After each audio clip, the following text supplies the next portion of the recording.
Bonjour à tous, heureux de partager avec vous une belle nouvelle. L'amendement que j'ai porté et pour lequel nous avons bataillé pendant de nombreux mois a été adopté pour protéger les enfants. Protéger les enfants des contenus pornographiques auxquels tous les jours des millions d'entre eux sont exposés.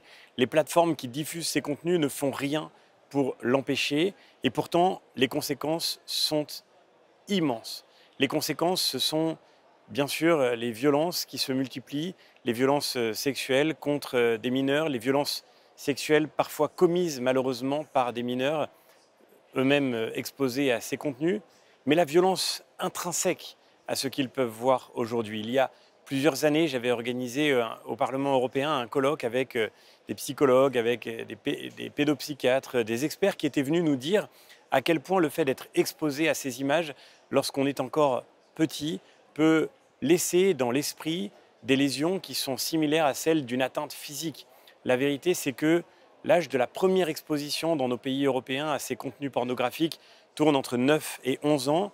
Mais derrière cette moyenne, il y a beaucoup d'enfants qui peuvent voir ces contenus pour la première fois à 5, 6, 7, 8 ans. C'est évidemment insupportable d'imaginer que tous les jours en Europe, dans nos pays, l'innocence de ces enfants est abîmée, blessée par ces contenus qui pourront parfois, pour certains d'entre eux, blesser leur vie entière. Nous avons le devoir de réagir. Depuis des années, l'Union européenne se débat avec cette question et nos pays européens essayent aussi d'agir. La France, par exemple, a tenté de faire en sorte d'interdire à ces plateformes de continuer de diffuser ces contenus sans aucun contrôle.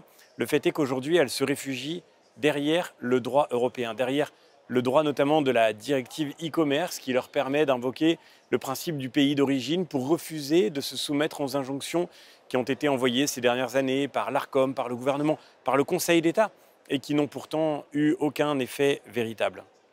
Nous voyons bien que nous sommes au cœur d'un débat infiniment actuel qui a mis bien trop de temps à arriver jusque-là. Nous avons dû nous battre pendant des mois, depuis des années, tenter d'alerter sur ce sujet, souvent dans le silence. Aujourd'hui, ça y est, dans cette directive qui veut protéger les enfants contre les abus sexuels, cette révision d'un texte européen fondamental pour lutter contre la criminalité qui touche les plus petits, nous avons réussi à inclure cette disposition. Désormais, le comportement de cette plateforme ne relèvera plus du droit commercial, mais relèvera de ce qu'il doit représenter, du droit pénal. Car il doit être pénalement répréhensible de porter ainsi atteinte à l'intégrité psychologique des enfants en ne faisant rien pour sortir de cette situation qui, tous les jours, fait des victimes. La vérité, c'est que ces plateformes ont mis dans ce déni de réalité le cœur de leur business model. Nous devons sortir de cette situation absolument révoltante. C'est fait, cet amendement a été voté par une vraie majorité avec des élus de tous les groupes politiques et je suis très heureux que ce soit un combat qui dépasse tous les clivages partisans.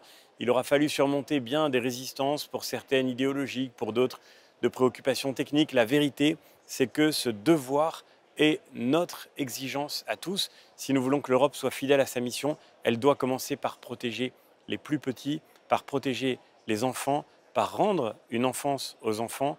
Et c'est ce qu'à travers cet amendement, nous aurons aujourd'hui permis. Reste encore à faire en sorte que les États membres se rangent à cet avis. Nous allons maintenant voir s'engager les trilogues, la dernière phase de négociation sur ce texte. Mais notre Parlement défendra cette position grâce à cette grande mobilisation.